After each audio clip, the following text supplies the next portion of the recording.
Tengo ahora I now have the pleasure of inviting the Undersecretary General and High Representative for Disarmament Affairs, Ms. Izumi Nakamitsu, to make a statement. You have the floor, ma'am. Thank you very much, Mr. Chair, Mr. President of the General Assembly, distinguished delegates, ladies and gentlemen. I am grateful for this opportunity once again to address the members of the First Committee as it commences its general debate.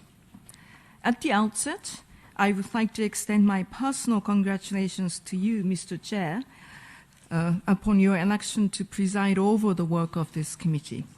I also wish to extend my appreciation to the other members of the Bureau. I would also like to extend my personal gratitude to Ambassador Ion Shingal of Romania for his skillful steering of the proceedings of the committee during its 73rd session, and to the other members of the Bureau of the previous session as well. In view of how this session started, I feel compelled to recall the remark of the Secretary General at the opening of the 74th session of the General Assembly just last month.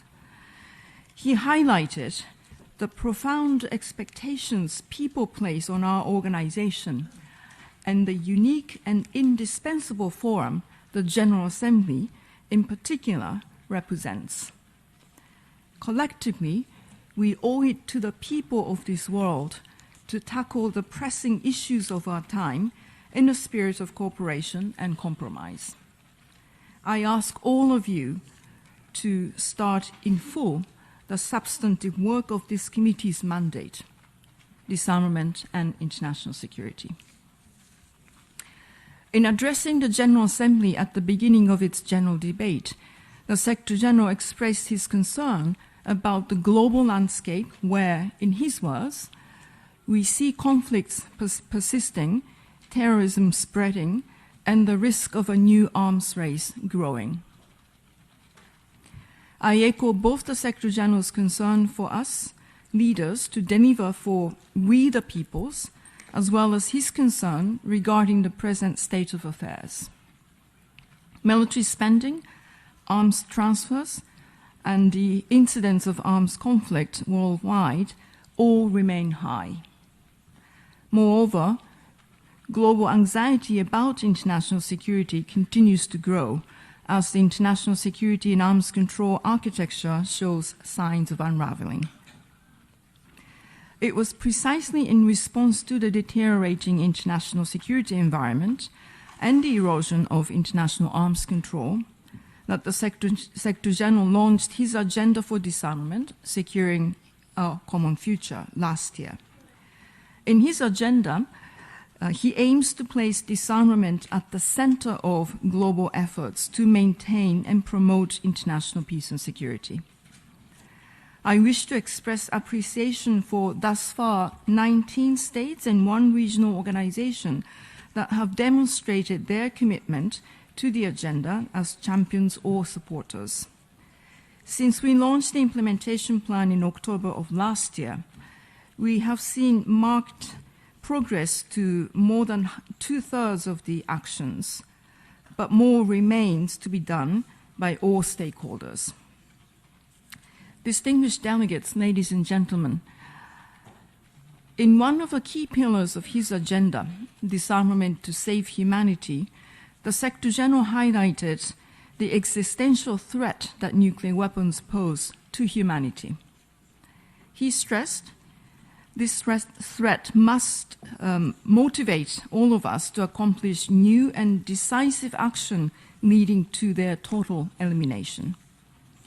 However, a toxic combination of dangerous rhetoric, qualitative weapons development, eroding relations between nuclear-armed states, and the progressive unwinding of former arms control agreements means that, as Secretary General Guterres said to the General Assembly, the perils posed by nuclear weapons are not merely hypothetical or in some far-off future. They are present and real. For this reason, the total elimination of nuclear weapons remains the highest disarmament priority of the United Nations. Member states of this committee have a clear choice before them.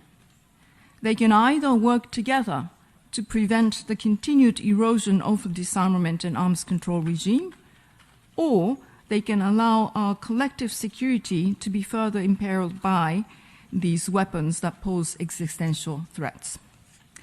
I am hopeful that member states will encourage the parties to the New START Treaty to extend that important constraint on strategic nuclear weapons as a prelude to new negotiations on further reductions. I call upon states to redouble their efforts to bring about the entry into force of the Comprehensive Nuclear Test Ban Treaty and negotiations on a treaty prohibiting the production of fissile material for nuclear weapons. I welcome the commitment to the elimination of nuclear weapons shown by those states who support the treaty on the prohibition of nuclear weapons. It is a demonstration of the value that many states continue to place on multilateral approaches. Yet we cannot achieve nuclear disarmament without engagement with nuclear-armed states. All states should work together to reduce the dangers posed by nuclear weapons. We should look to find common ground on issues ranging from how to address new vulnerabilities posed by emerging technologies to building our shared technical capacity to verify nuclear disarmament. This work will be integral to setting the stage for a successful review conference for the Treaty on the Non-Proliferation of Nuclear Weapons next year, and ensuring that it retains its place as a law-bearing pillar of our efforts in disarmament and non-proliferation. There are many regional dimensions to the work of the First Committee, and my office remains fully engaged at the regional level. I share the Secretary General's hope that progress on nuclear non-proliferation represented by the Joint Comprehensive Plan of Action can be preserved. The first session of the conference on the establishment of a Middle East zone free of nuclear weapons and other weapons of mass destruction will take place in New York next month. A successful conference initiating a process for the establishment of this long sought-after goal should have a positive impact on the 2020 NPT Review Conference, as well as contribute to peace and security efforts in the Middle East. The situation on the Korean Peninsula remains uncertain. The key parties must now capitalize on the diplomatic opening to resolve our outstanding issues. It is not just nuclear weapons that threaten our security. Any use of chemical weapons is abhorrent and constitutes a serious violation of international law. States must work together to bring accountability to those who dare use these inhumane and illegal weapons. I reiterate the Secretary General's full confidence in the professionalism, objectivity, and impartiality of the Organization for the Prohibition of Chemical Weapons, OPCW. Distinguished delegates, ladies and gentlemen, when the Secretary General first came up with the idea for his disarmament agenda, one of his priority concerns was to decrease harm to civilians resulting from contemporary armed conflict. This is why his agenda has a strong focus on disarmament that saves lives, another key pillar. According to the International Committee of the Red Cross, 50 million people are currently affected by armed conflict. Last month, the Secretary General and the President of the ICRC released a joint appeal on the need to protect civilians from the use of explosive weapons in populated areas. We are encouraged by growing attention on this issue. I had a privilege to represent the Secretary General at the recent conference in Vienna on protecting civilians in urban warfare. We welcome the determination of states to develop a political declaration and hope it will lead to the subsequent development of practical measures, including appropriate limitations, common standards, and operational policies designed to avoid the use of explosive weapons in populated areas. The 7th Biennial Meeting of States of the Program of Action on Small Arms and Light Weapons will be held in June next year, providing states with an important opportunity to engage constructively with the recommendations of the latest report of the Secretary General on this topic, namely, considering a focus on national target setting and addressing various recent technological developments. I am pleased to report that my office, together with partners in the Peace Building Support Office and the United Nations Development Programme, are finalizing plans for the establishment of the Saving Lives Entity, or Salient. This facility will follow a programmatic and holistic approach in addressing, at the country level, armed violence and illicit small arms flows. I call on donor states to support this novel approach and thank those who have already provided contributions. In the area of conventional ammunition, there is a clear opportunity for progress with the convening of a group of governmental experts in 2020. This is an important moment for in-depth consideration of the range of safety and security challenges arising from conventional ammunition. Distinguished delegates, ladies and gentlemen, emerging technologies ranging from information and communications technologies and artificial intelligence to uncrewed aerial vehicles, new space technologies, and hypersonic weapons are evolving faster than our normative, legal, and regulatory structures we can keep up. Without the necessary caution, transparency, and foresight, these innovations will have significant negative consequences for our collective security. For this reason, the Secretary General designated the third pillar of his disarmament agenda, disarmament for future generations, to address those new and emerging challenges posed by the weaponization of technology. Many of these impacts are already being felt.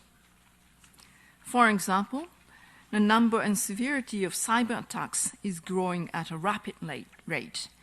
Member states have established two processes to tackle this issue, an open-ended working group and a group of governmental experts. Both have unique features.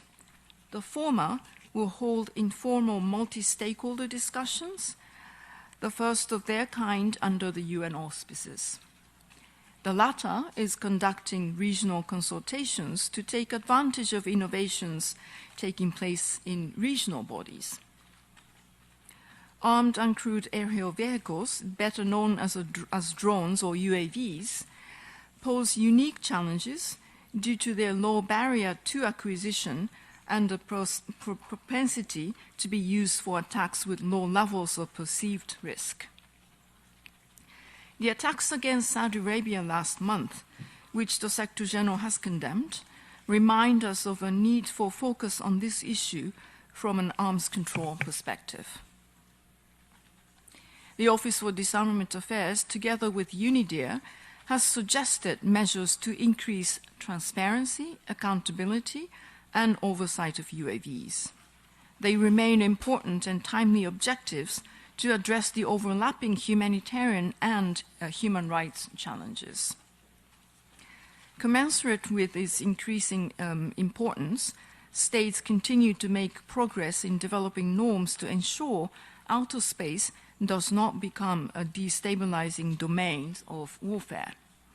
I look forward to the forthcoming joint panel discussion of first and the fourth committees as an opportunity to further share experience amongst the expert communities that respectively focus on security and stability of outer space activities. While the inability of a group of governmental experts on the prevention of an arms race in outer space to agree to a substantive outcome was disappointing, it nonetheless represented the most in-depth and substantive discussion since the item was first introduced in the Conference on Disarmament in 1985. I encourage all states to build upon those discussions and to deepen engagement on this issue. As states grapple with how to address the peace and security implications of artificial intelligence, I take this opportunity to reiterate the Secretary General's strong position. Machines with the power and discretion to take lives without human involvement are politically unacceptable, morally repugnant, and should be prohibited by international law.